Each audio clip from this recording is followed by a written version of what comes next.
This is First GenXers.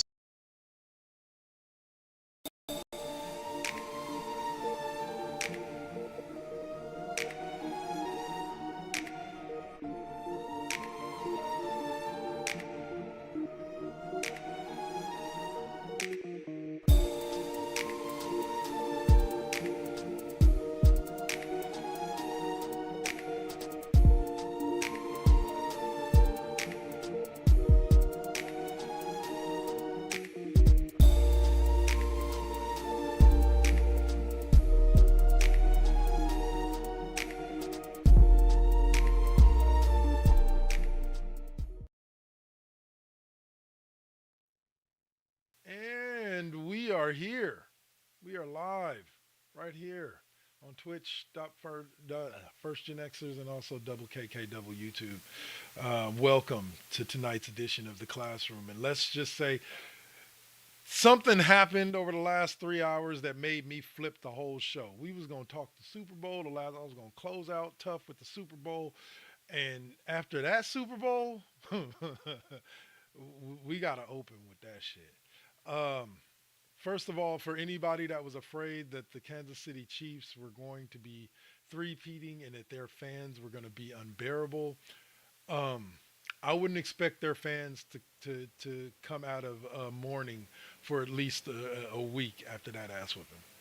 Um, the Eagles dominated every single aspect of that game until like garbage time, basically, until like the last 5 minutes of the game. Patrick Mahomes, they had Patrick Mahomes seeing ghosts. I've never seen that man throw that many picks. Like, the way he looked in that first half, I've never seen him look like that. Not even against the Niners defense when they dominated them and they were up 20-10 at halftime in that first Niners Super Bowl. The, Bravo to the Eagles. Bravo. For sure. Like, wow. I don't know if I honestly don't know if Detroit would have beaten you when they got to the conference championship game now.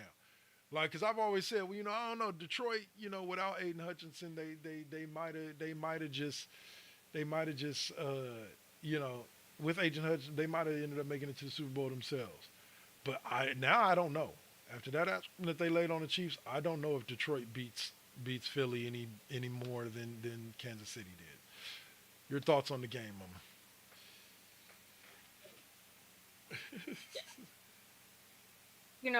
I was really, really glad to see. I mean, I have mixed. First of all, yes, we all know that I am no longer a Raiders fan. Okay. Yeah. With that said, I will still never in my life ever cheer for the Kansas City Chiefs. Oh yeah, never. Ever. I'm not even a Then you Raiders add fan. some of the political stuff behind it and the responses to Trump being at the Super Bowl. Yeah. Love Jalen's response, his very diplomatic, but leave me the fuck alone response, right? Versus Mahomes and Patrick Kelsey, Patrick Kelsey, Travis Kelsey, who clearly must have amnesia and forgetting all the shit that president has talked about his girlfriend, Yeah. right? Thinking it was like the greatest thing since sliced bread. With that said, the biggest reason though, where I was cheering for Philadelphia, for the Eagles, is because I hate the Chiefs. Absolutely hate them. So, and I'm just glad to see it. I'm glad to see that game, and they didn't just beat the Chiefs. They beat them like they stole something. they beat them like you came bro, home. What did you do to your O-line? Like, who did you piss off? Because your O-line did not show up for you tonight. Oh my God. Here's the thing about it. I don't know if they could have. His O-line voted for Kamala. That's what's... No, but like real football talk, I don't know if they could have. That Eagles line was playing perfect football. It reminded me... But here's what the shocking part of it, right? Is that the threat didn't even come from who everyone thought it would. Right. Let's say Saquon Barkley didn't even have a touchdown. Blew my entire pick six. I just needed one touchdown, receiving or rushing, dude. Come on, one touchdown. Anyway, I digress. I did see the comments of wow, a white DB just got a pick six. On What his kind of birthday too. backwards world are we living in today? On his birthday too. Congratulations to If Cooper that's not DeJean. DEI, I don't know what is. Oh hell no. No, Sorry. but Cooper, Sorry. no. That was out of pocket, but It's all good. Well, it's like Cooper DeJean. I actually like. I wanted the Niners to draft him, and on they his had the birthday. opportunity. Yeah, I'll say that. Happy birthday. Happy birthday, kid! You just picked off Patrick Mahomes. At least now, okay. So here's the one thing that I like about the Super Bowl that I'm gonna bring up right now. Okay, so now we put those Patrick Mahomes is next to Tom Brady already theories and narratives to bed now? Can we put that shit to bed now? Like no, he's not. No matter even in the Super No. Bowls that Brady lost, Brady did not put up that bad of a game. Like And Brady never looked that shook. Either. exactly. Like don't get me wrong. Like Patrick Mahomes looked shook. shook. Jaden Daniels didn't look that shook in a 55-point loss. Like Look, I'm gonna say this. I don't know who was wearing number 15 through about the first 3.5 quarters, but that was not Patrick Mahomes. Patrick Mahomes didn't show up to the last like 8 minutes of the game. Then all of a sudden, Patrick Mahomes. wait, but hold on. Did Patrick Mahomes show up, or did the Eagles just ease off the gas? Yeah. No, you're 100% right. The one stat that I love about this game is that the Eagles during the regular season, I heard this, I think it was either Brady or Buck that brought it up, but they were saying that the Eagles normally blitzed like 20% of the time during the regular season. They did that like through 3 quarters. They hadn't blitzed once and had like 6 sacks. Like all of their pressure came from just rushing those front 4 guys. Like, and talk about your full circle. Vic Fangio, like he lost the Super Bowl with Harbaugh and got embarrassed in that game against the Ravens, only to come back and have his defense put up one of the most prolific defensive performances in the Super Bowl ever. Well, Congratulations to Vic and his first Super Bowl title. Congratulations to Nick Sorensen. This is, I believe, this is the second shot he's had at the Lombardi, and congratulations on getting it, man. And not only getting it, but getting it in Kentucky. I put the knife in Kansas City on the Devontae Smith touchdown in the 3rd quarter. I was like, they're done. They're not. There's no miraculous comeback coming. There's no. Yeah, they're done. I cannot. Yep. Wow. Just wow. Like Kansas City or the Eagles came out with a game plan and they executed everything about it. I do believe, and I fail to not believe that Saquon wasn't a part of that game plan, wasn't a bigger part of that game plan. I think Kansas City just did a good job of hemming him up because I never saw a hole open for Saquon. Like either that. But that also shows his benefit though, right? Yeah. Like their focus on him allowed the rest of the game to play. And it allowed Jalen Hurts to and you know one thing I noticed, it's not a matter of I'm not in any way insinuating that Jalen Hurts is even on Patrick Mahomes' level. For this one game, he was. But in as far as career, I'm not insinuating that. But Jalen Hurts, the difference between him and Patrick Mahomes in this game was when the Chiefs did break the line, and they did a few times, of the Eagles and got close to Jalen Hurts. He had that instant explosive speed to get away and end up going for like 25 yards, 15 yards. Patrick Mahomes doesn't have that instant breakaway speed. He can get out there and run on you. You know what I'm saying? But he doesn't have that speed like Jalen Hurts does, that change of direction speed where he can be backpedaling and then all of a sudden take off. And you saw that very clear in the difference because neither O-line played perfect. Only on a few plays did Jalen actually have all day to throw back there. There were a lot of plays where Jalen was running for his life. But Jalen had the speed that Patrick didn't. And all Patrick could do was take the sack. I'm mad because I had Kelsey with 1 touchdown in my picks. I had Kelsey for 1 touchdown. Dallas got her for 4 catches. Kelsey doesn't get the touchdown. Dallas Goddard only gets 2 catches instead I needed him to get 3 more. And Saquon Barkley didn't score a touchdown. The only one of the 4 I got was Jalen Hurts scores a touchdown on the ground. Go figure. This is why I don't gamble. Like, like it's just this is why I don't gamble. But every now and then, I was like, I'll take a flyer, $15. I can win 233 if everything hits. Sure, why not? Yeah, this is why I don't gamble. Yes. Don't gamble unless Yep. I got money to lose. Period. Uh, oh man, but I'm wondering like where are you guys at? All you narrative that the refs are gonna help the Chiefs win the Super Bowl. The Eagles took that narrative right out the window by quarter 2. Right. But now those ones, right? Those that have been harmed by that are just saying, oh, they had to do that this time because there was so much focus on them, right? Yeah, right. Okay, whatever. Yeah, no. Anybody Trying to that be another excuse. Just it, go any away.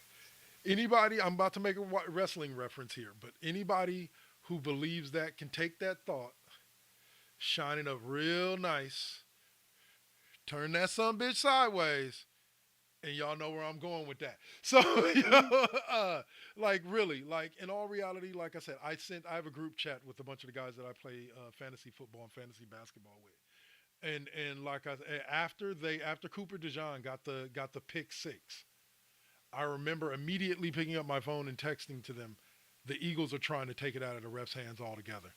Like they're trying to make sure the refs are not even going to be a factor in this game. So even if they call a bunch of plays for Kansas Yep. City, it won't And matter. that's the point. Yeah. That's what you always have to do because you always have to figure that the refs are going to be a factor. So you have to take it out of their hands. Yep. If it is so close that bad calls, no matter how many there are of them, Yep.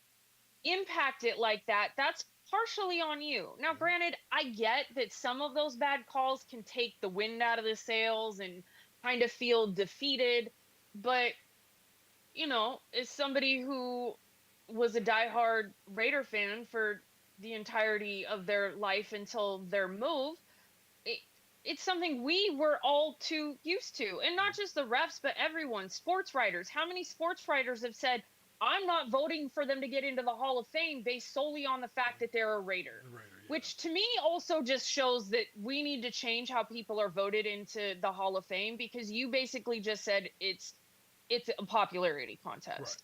It's not on merit. It's who do we Right. like, who do we not like, and Because how you're supposed to look at Hall of Fame is can the history of this sport be written without without including this player? yeah, And if the answer to that is no, I don't care what team they come from. They could be from the Cleveland Browns.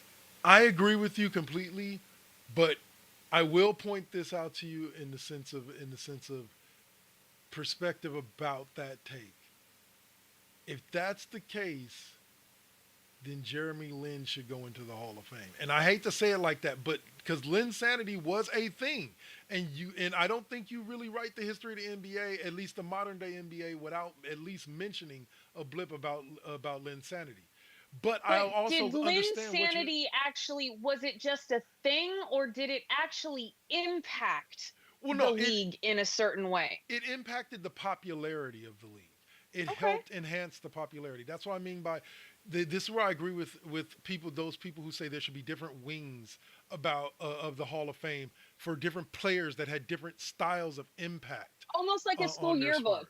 Yeah, right? Like, no, 100%. who got, most fan appreciation, Yeah, most impact on the league, most. like you look at somebody like Bob Uecker, like his voice is synonymous with the game of baseball. But let's be 100% real about it. Bob's impact on the game was minimal, like actual impact on the game. But his voice is so synonymous with it that somebody like Bob Uecker needs to be in the Hall of Fame because again, you can't write the history of baseball without talking about Bob Uecker. And so yeah, like I agree with you. Like we do need to look at that. And it's this game of football, this Super Bowl this year. It was one of those things where it was not a rock and hard place, but like it was definitely like a movable object meet, what's that? Forget that. What's that phrase goes? Um, but needless to say, what I'm saying is that everybody was expecting the Chiefs, and I think that's what made the not only victory but the bowl over them so much Hmm. sweeter for everybody else. Not just Right. Eagles fans, but for everybody else who just doesn't like Kansas City.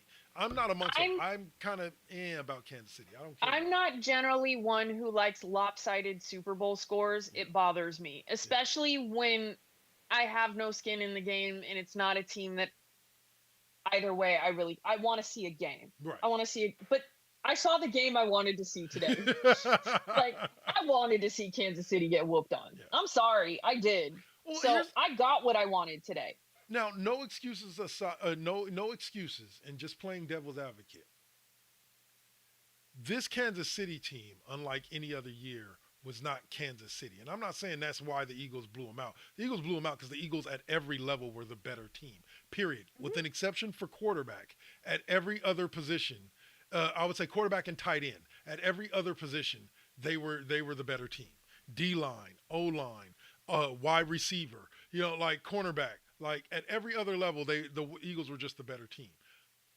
But I will say for me, as much as I enjoyed watching this screeching Chiefs bandwagon come to a halt, at least for now, because technically it's still a championship run. They're still in a championship dynasty because they've still gone to three straight Super Bowls. We'll see what happens to them next year if they don't make the playoffs. I was thinking to myself at the beginning it would be funny if they lose this Super Bowl and then that's the beginning of like a 5 year dip where Kansas City doesn't even make the Super Bowl and like next year they lose in the conference championships. The next year they lose in the second round or in the first round, and then next year they're out the playoffs for a year or two, and then they got to rebuild it and bring it back. To me, it's similar as a wrestling fan. It's similar to breaking down a heel, a bad guy, and building him back up as a baby face. Like if you want America to love the Chiefs like they did during the first run, they got to go away for a little bit. Like you get Chiefs fatigue.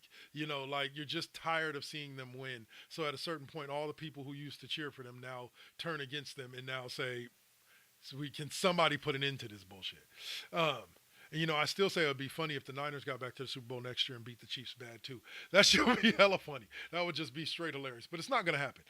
Anyway, uh, but uh, but the 49ers or not the 49ers, but the Chiefs, for the Chiefs, where they go from here is I don't think they change the status quo. I think there's some areas where they're going to try to upgrade, like I said, maybe definitely O line. You're going to see a revamping, kind of like you did after the year that Tampa Bay beat the snot out of them, basically in the same way. Um, you know, uh, and so you're going to have that going on. You're going to have them revamping the whole line. I think a wide receiver, they're good if they can bring back everybody. Hop, Hollywood Brown, Worthy, like they got a solid run. I think losing.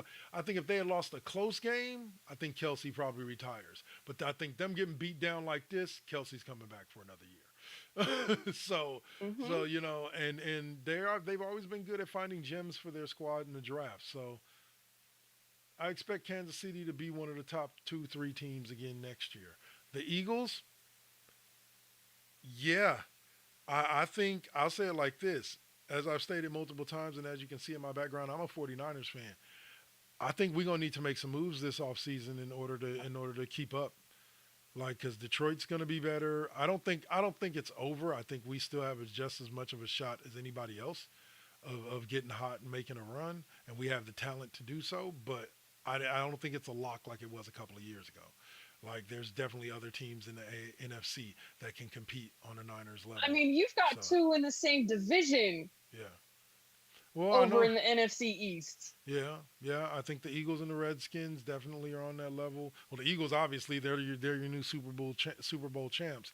Um, I think that the Lions. I think Minnesota is still on that level. Whether they bring back Darnold or they start McCarthy, I think that team's still going to be good. I think Green Bay is good. So I think definitely the field is a lot thicker than it was. And I don't expect Seattle to stay down for long either. So the field in the NFC is definitely a lot thicker, and there's going to be a harder road to go through to get to that Super Bowl. But it should make for a fun year. At this point, they said the 49ers have the easiest schedule in all of football. So that's 6%, basically based on how many playoff teams they're playing and the fact that they play their own division 6 games out of the year. So with them having that, like, again, I can see them getting a good run, 10, 11 wins, 1-2 seed in the NFC.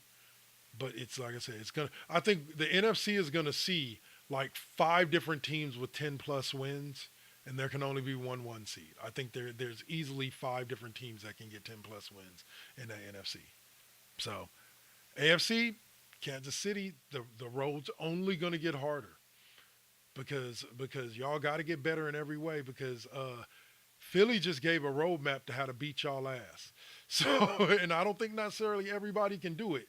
But there's a couple of teams in the AFC that have some D lines that I believe could do that to Kansas City on a regular basis. So it's definitely going to be a tough year. Yeah. So, all right, we'll stop there with the Super Bowl talk. We're going to take our commercial break, our standard commercial break. We'll be back in about 8 to 10 minutes. And then we're going to come back and you see what's behind Omalley over there.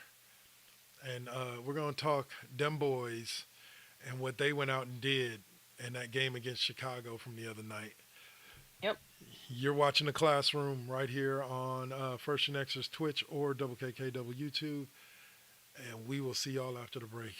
Peace.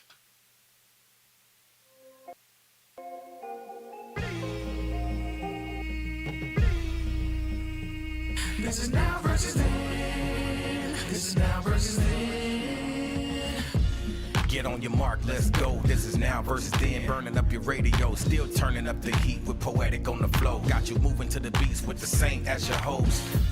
Shout out the collective, hold it down, we gon' clown, that's the lesson. We're Generation X meets Generation Next with them bangers from the east to the south to the west. Yeah, this how we do it in Sacktown. Slide to the studio, yup, it goes down. Everybody fall through. These beats gon' pound, waking the game up, told you it goes down. And this is only the intro. Turn the mics on, shout out to my kinfolk. Where you at, y'all? Let's get this started. Turn down for what? We about to start the party. Let's go, let's go, let's go, let's go, let's go. This is now versus then. This is now versus then.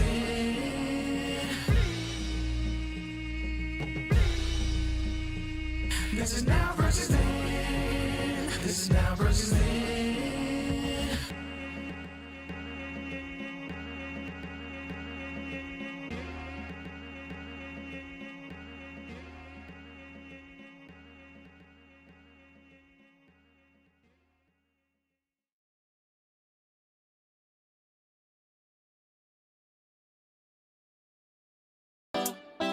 You got to keep it. You got to keep it lovely. You got to keep it. You got to keep it lovely. Success comes right after the struggle. I ain't even giving up on whatever I wanted. The tragedies I've seen, I can't even stomach. Most of y'all weak as shit and would've started running.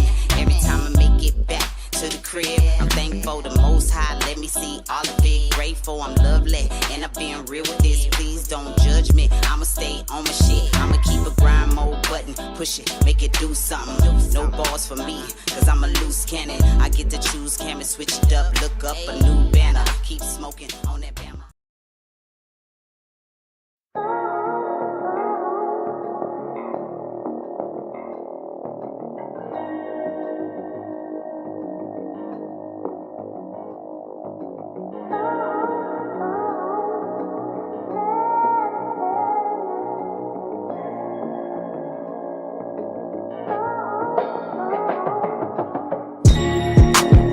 They say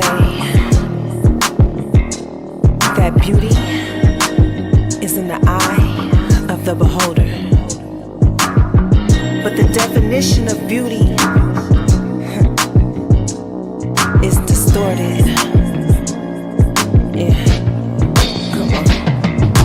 Searching for yourself, so insecure about the way you look, so you go to Miami.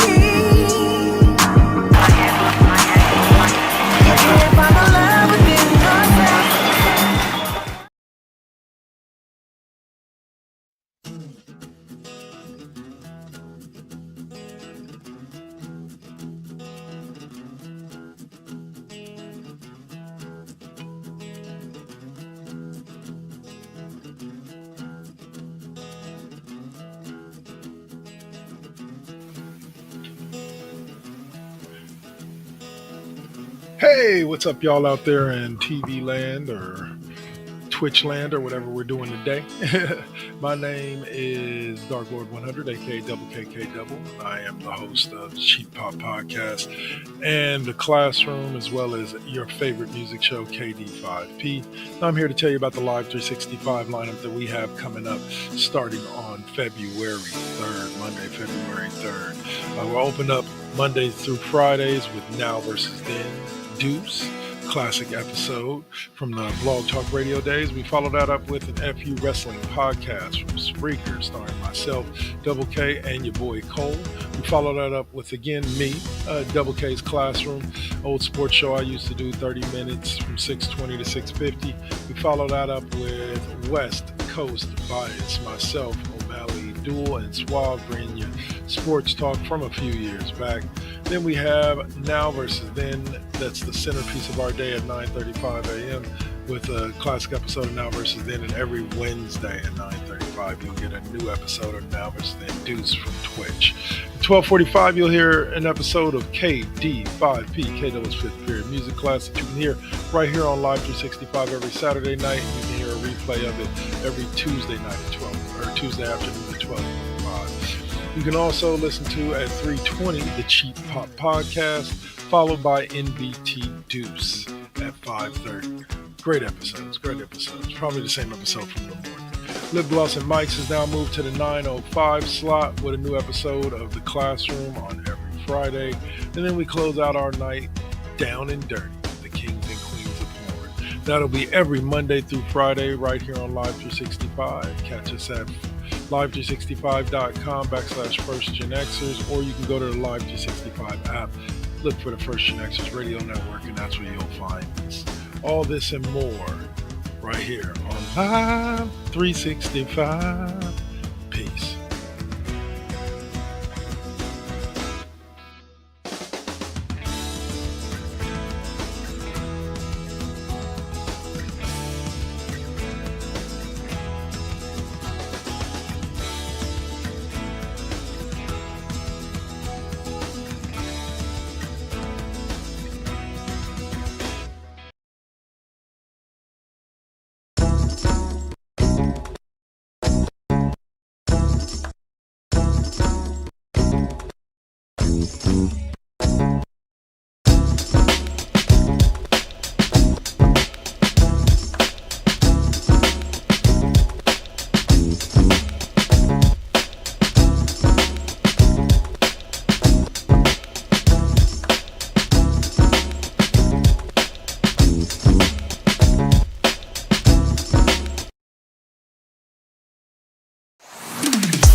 All right, and it's Double K back with you again, host of the Cheap Pop Podcast in the Classroom, also your favorite music show, KD5P, and I'm here to talk to you about the Saturday and Sunday lineup. Last video we did Monday through Friday. This week we're going to do Saturday and Sunday. All these shows will be airing on Saturday and Sunday concurrently till about mid-afternoon, and then we go into two different lineups. On Saturday, Sunday mornings at 12:30 a.m., you get a classic episode of Brick House 2.0. Followed up by Lovely Radio, which is back on the air with First GenXers. And we have Mr. Deacon at 5:15 a.m.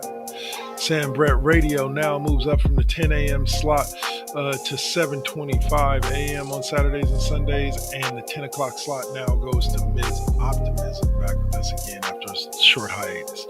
We follow that up with another episode of Lovely Radio at 12:10. And then we get Sam Brett one more time from 2:45. You get about an hour and 15-minute episode on Sundays, and you get a full 2-hour episode on Saturdays. That episode will air right before the live episode of K-Double's fifth period music class on Saturday nights from 5 to 8. Right here live on Live 365, where K-Double brings you some of the hottest tunes from the 70s, 80s, 90s, and 2000s. And then we close out Saturday nights with the Worldwide Wrestling Podcast from 8:15 to 11. So on Sundays, you go from San Brett to 410, The Classroom. 45-minute episode of an old version of The Classroom that we had over on Spreaker. And we'll follow that up with Dirty Talk 101 at 5:30. And we close out with 740, the Worldwide Wrestling Podcast, another great edition of me and your boy Cole. And we close out at 10 p.m. with the Sidebar. So thank you for listening or seeing me here on Twitch if you're watching on Twitch or YouTube. And join us on any one of our platforms here at First GenXers and Double K Double Network. You got 2KK2network.com, my website.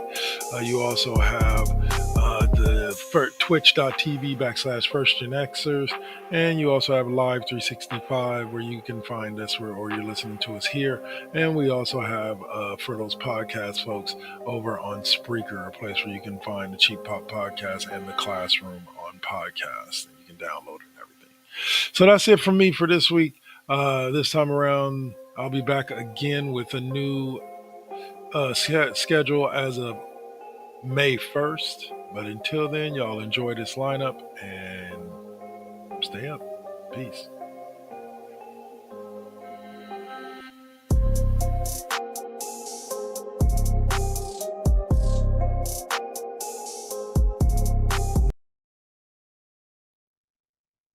We're back. How you guys doing?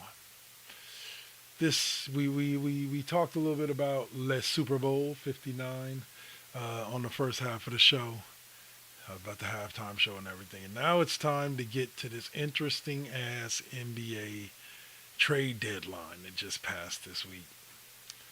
We thought it was interesting when Luka got traded to the Lakers for AD, who's now out for like 8 weeks. Like, I hate to say it, like, I don't think they've said it's that long yet. It's been like... Yeah, I saw something. I was just looking at it. And was it? Said Okay. Yeah, it was saying a few weeks is what it looks like. But, he shouldn't have returned just yet, to be honest, because that abdominal injury, I think, also affected, it just affects how you can play naturally. But boy, was he fire before he went out. Here's my thing about it, is like, AD, bro, this was not the time. Like, you fed straight into the haters. Like, now all the LA fans are going, see, this is why it was no big deal that we traded him. He would have been out right now anyway. And it's like, oh, dude, just your timing on it. I know you didn't do it on purpose, but your timing on it, bro. But honestly, I think it happened because he was so much trying to go out there and basically win over the fans. Yeah. He knows that he's up against a tough crowd in a tough situation right now. I don't wish the situation he's in on anyone at this point. Talk about feeling unwanted. You know what I'm saying? The team that you was on didn't want you, so they traded you there. And then you get to this new team and the fans are chanting for the guy that they traded you for. That's... But I think he's going to be a monster. Like Dallas fans, y'all might want to do this for the rest of the season, because whenever he's on the floor, because you might turn him into a monster that actually brings y'all a championship this year. Just saying. Him and Kyrie, Clay at the 2. Yep. They're a ragtag bunch of outcasts, but they just might be able to get it done. Kind of like Dirk and Jason Terry and them kids and Jason Kidd. They were a ragtag bunch of outcasts that went out and got it done. Yep. You know, and beat the juggernaut. And that's why I hope he'll take the time to come back from this injury. Because be more focused on the rest of the team is going to get you there. Right? They're going to do what needs to be done to get you there. Focus on being as healthy as possible when you come back so that you can take them the rest of the way like Luka couldn't. Yes, 100%. You can seal the deal. Make sure you're there and healthy during the playoffs and if they can make a run to the finals. Well, and, through all of this, the Lakers thought they got their center. Think again. But couldn't even renegotiate his contract because, the trade deadline is over. So Uh, uh, you hate to see it, right? No, not at all. Absolutely not. All I right. think it's wonderful. All right. It's So glorious. Fabulous. so back on them Dubs. They after that move, I brought that up because then the Warriors decided to. Oh no, and then the Spurs thought they had one of the biggest splashes or the biggest splash with getting De'Aaron Fox from the Sacramento Kings. And don't get me wrong, the Kings made some sneaky good moves at the deadline and should be a good team going to the second half of the season. DeMar DeRozan, they already signed an offseason. Zach LaVine, bringing in Jonas Valanciunas from Washington. Like, they putting together a squad out there. But in general, everybody thought that was going to be the big trade, and that was going to be the big thing. And here come the Warriors. First up on the table, it was the Warriors are going to get into a 3-team trade, to sending Jimmy Butler to Phoenix and going to send Kevin Durant back to the Warriors. Well, no media, Kevin Durant put a squash on all that right just within a day.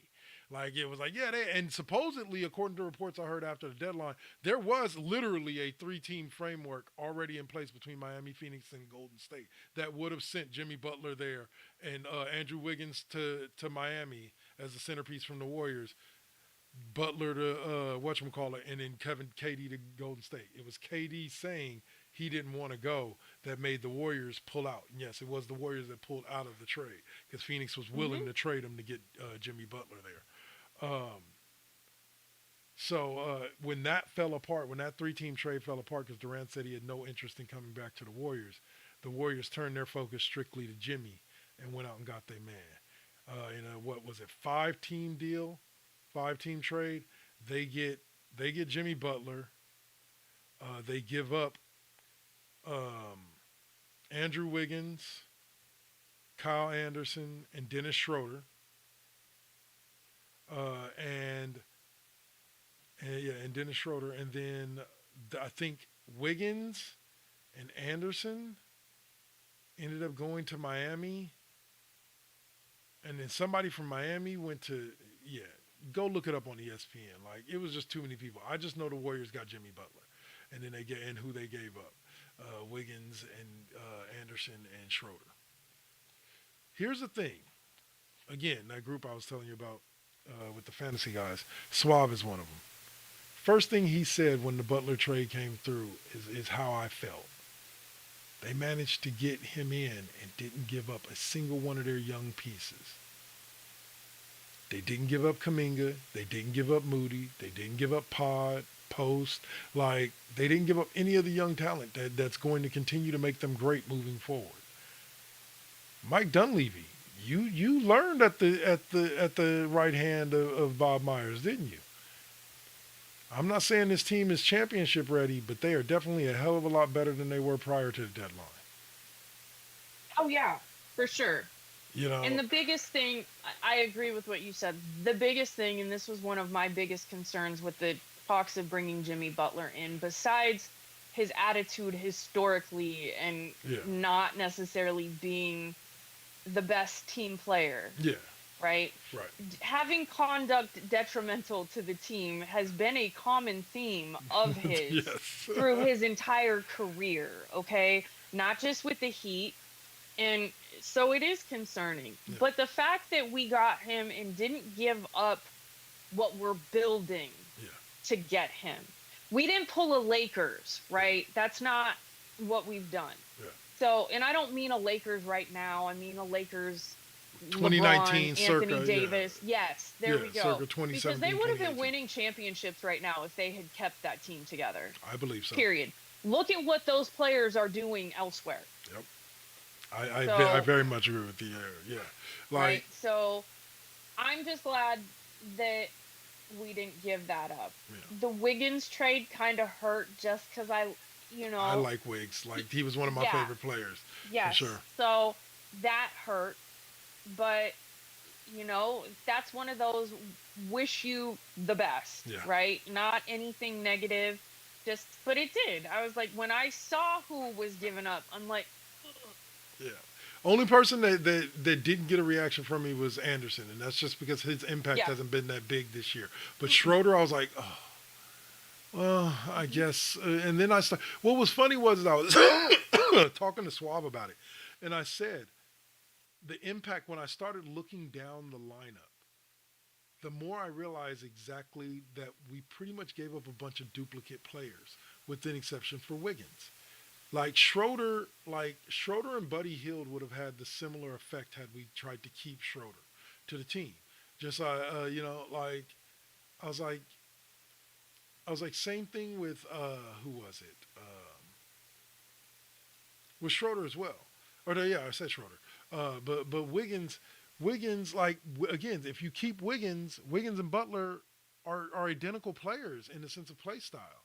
You don't need to double up on that. So moving on from Wiggins, as much as I hated it from a personal standpoint, I loved his impact on the team. I loved his impact on the Bay Area.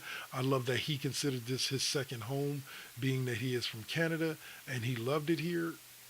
It's sad to see him go. But again, this team seems to work a little bit better than that team that we had on the floor to start the season. And I mentioned him in a previous show, but I'm gonna mention him again now. Quentin Post. He's our rookie for this year, I believe. From this year, I believe we drafted him in the first round. Was he our first round rookie? They had sent him down to Santa Cruz to start the season, the G League, to start the season, and he was putting up decent numbers down there. I'm talking about like 20 and 12, something like that, 18 and 12, something like that. But since he has come up to the main roster, since he has come up to the Warriors, since he has been promoted to the league, this kid's been doing some good things. Like I said, a couple 20-point games. He had 18 and 7 in the Warriors win over Chicago, and actually played some. I saw him like manning the paint. He had a couple of good almost blocks and a solid block. Like, he's a 7-footer with like a 7'2" wingspan. And he gives us, a lot of people were complaining that we didn't trade for Vucevic before, because they would have liked to see us get Vucevic at the trade deadline. And I'm like, but with the way Post is playing, we don't need him. Yeah. I'm like, at this point, because of how Post is playing, Ty Jackson Davis, who's one of my favorite players on the squad, has actually been demoted to running with like the second squad, third squad. Like, he's not in there with the starters anymore. You got Dre, because they're starting Draymond at the 5 and that Post kid. I think that when Draymond retires, that Post kid can move to center, and him and Kuminga, or him and Jackson Davis and Kuminga at the 3 can end up being extremely formidable for the Warriors moving forward. 100%. You know, so I always like to give shout outs when I see young guys doing big things. He probably ain't winning Rookie of the Year because he came into like he won't. I think that's even for Rookie of the Year, it's a 65 game threshold like all the rest of the games, and I don't think he'll reach that threshold. But he should definitely be like up there in consideration regardless of reaching the thresholds of games played, because the kid's putting on a hell of a show. So, and he's giving the Warriors what they need, a big-bodied presence in the middle of the to compete, especially to compete in the West, a big-bodied presence to compete with teams like Dallas, who have Davis and Gifford and Gafford and Likely and Lively and all them. Like, yeah, bravo. Yeah. Bravo to Mark Dunleavy Jr. for reading the landscape and making a good call. Trying to think who else. What was another major trade? There were a lot of other small trades that happened, like the one you mentioned with the Lakers, where they thought they made a secondary trade for a 7-footer to kind of replace Anthony Davis, and well, that didn't work out. In true Laker fashion, that didn't work out. Oh, Didn't meet the requirements. Here's where we can close the show on. Failed the physical. There is somebody. There are fans. That's not Luka. How does Luka pass a physical at this point? His blood is cheese. Anyway, well, And nicotine. And nicotine. But there are people that are screaming at the friggin' mountaintops that baseball needs a salary cap. Why? Because of what the Dodgers are doing.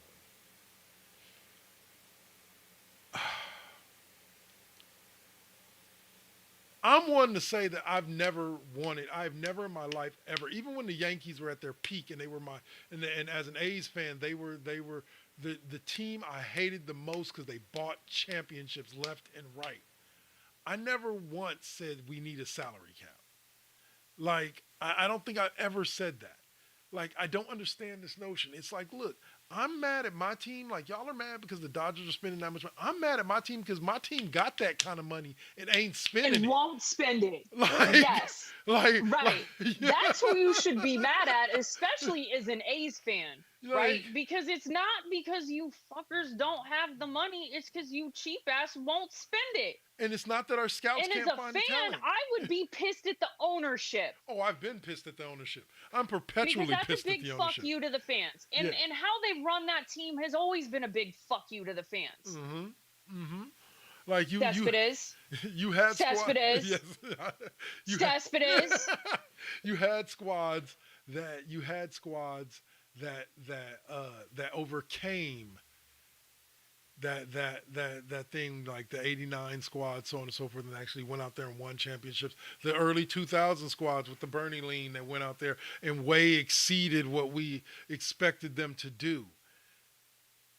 And I don't know, like I said, I don't know how you get an owner in there. Well, now obviously it ain't gonna happen because they move into Vegas, but I don't know how you get an owner in there that actually cares enough to pay players and keep a team together. But that's what that franchise needs. No more businessmen, no more men that are looking to make the biggest profit that they can off the team, but people who actually genuinely care about the game of baseball and want to see that team. Like basically not that the Dodgers were a bad team before that Magic Johnson group took over, but they came in the door saying we're not afraid to spend money. Like, that's why I don't understand how so many people are so confused or pissed about what's going on in LA. Magic Johnson said in an interview, right as the group that he was with bought the Dodgers, that they planned on spending money because they wanted to bring championships to LA, and they didn't care how much it cost. So let them spend the money. It's not like the other teams can't compete with them. With revenue sharing and everything else, these small market teams like Pittsburgh and, well, what was Oakland, now Las Vegas, can compete. They have the money to compete with signing these folks. They just choose not to. So if your team sucks, like she said, blame the ownership. Don't blame the team. Blame the ownership. Don't blame the ownership. And owners. here's the other thing. It is like, yeah, blame the ownership, and if your team doesn't have the money, find new ownership. Again, blame the ownership. At the end of the day, it all boils down to the ownership because they're the ones making the decisions about whether or not they're going to spend the money. You know what I'm saying? As an A's fan, I will always bemoan the ownership for the fact that if they had been willing to spend the money, we could have had a team that included Barry Zito, Tim Hudson, Mike Mulder, Eric Chavez, Miguel Tejada, and Yoenis Cespedes. Mm-hmm. Like, we literally could have had a team that had all of them. That's damn near instant World Series. Yes. Like, but just like Jerry Jones, they have an aversion to winning. Yeah. Yeah. Like I said, when this team does win, it's because the players it's major league style. It's because the players on the team have overcome shitty management to become a winning squad, despite management doing everything that they can to make sure that they don't have a winning squad. And then management's response after that is then to parcel in peace every one of those players. Like a flea market for the MLB. Like you broke. Like a fucking fire sale. Like, stop acting like broke people and start acting like rich people. You know, here's the thing about it. Start acting like somebody who wants to win. This is why I say one of the biggest missed opportunities in the A's franchise history is when the league didn't allow Joe Lacob to buy the team. Joe Lacob and his group. Look at what he did with the Warriors when he took them over. He was not afraid to spend money. He was not afraid to go into the luxury tax to put a championship squad on the court. Imagine what he could have done with the A's. You know what I'm saying? All of a sudden now, Joe Lacob takes over, and now the A's are landing huge free agents because they're willing to give them 10-year, $300 million contracts. Yep. You know, he's willing to build a winner. Like, the reason, I don't know why they kept Joe Lacob out of that. He's a white male, so I can understand if his group was led by, like, Jay-Z. I could say it's the old white man's, you know, type thing, but they kept Joe Lacob out too. And you can't say they don't like people who spend money, because look at George Steinbrenner. That man literally over a 10-year period of time spent billions to win like the 4 or 5 championships that the Yankees won during that time. You know, like, it's proven in Major League Baseball, if you spend, you will win. The Dodgers have proved it. The Yankees proved it. If you spend, you will win. Period. Not to say you can't win without spending. There's a lot of young teams that put together good squads that are young. But if you don't spend the money to keep those young squads together, you're not going to win for very long. Because a player's going to outgrow his contract real quick. Meaning, like, if you have a player that's a diamond in the rough, he turns out to be like an all-star level player. You better pay him or else lose him. Yep. Because he's going to outgrow that contract. Fuck you, pay me. You know, it's funny that you bring that up, because that is one of my favorite scenes in that movie. Is when he's describing De Niro's character, and he's like, your child's sick? I don't care. Fuck you, pay me. You know, like, like I was just like, what? Not only can I see it, can I see somebody like Robert De Niro, like, looking you dead in the eye, like, oh, your mom just died? I'm sorry to hear that. God bless her soul. Fuck your mom, pay me. You know, yeah, I mean, I don't give a fuck. I don't. What does that have to do with me? Yep. And my money. Or my favorite. Fuck you, pay me. Yes. Or my favorite phrase is, what does that have to do with the price of tea in China? Yeah. You know. Yep, absolutely. Say that all the time. Hear that from my man all the time. Like, yeah. All right, so I'm like, what does the price of tea in China have to do with anything? Yes, exactly. He probably looked at you and said, "That's the point." I know. All right, so we're gonna wind it down on that. Y'all can find me next gaming tomorrow night, Madden and College Football 25. Got some new things to show you, so please drop in. You can catch us here next week, 6 p.m. sharp as usual. And you can catch a new episode for the first time in a while of Now versus Then on Tuesday night with the Saint and the Collective. So be sure to check that out. They're going to have some great guests. They're going to be doing some great talking, not just music. It's going to be fun. And then tune in to Cheap Pop next week on Broadcast Sundays. So we will see you guys next week. It's been a pleasure making you laugh. Hope you have a great night. We out. Come on.